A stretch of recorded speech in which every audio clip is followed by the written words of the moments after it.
Hi.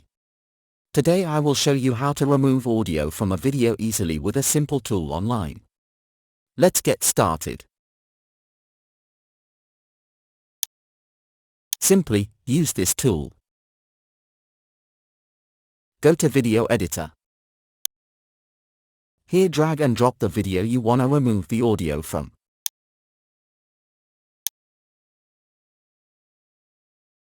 The video is imported. Hi. This desktop taskbar will look like this.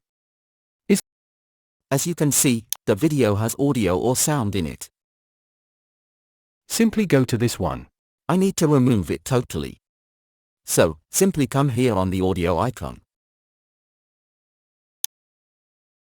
Make the audio 0. Now, if I play, there will be no sound at all and the video is now free from audio.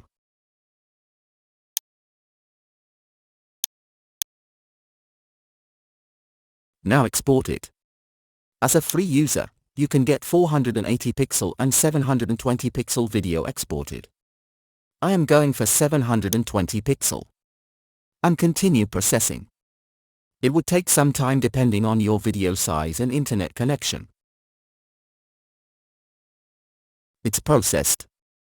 Now download it. It's directly to your downloads folder.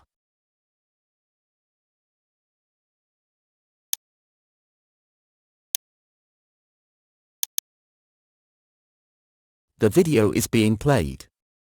You can see the watermark, but it has given a smoother service, I think. Hope you will like it. Please be with us and also subscribe to Joseph IT. Goodbye.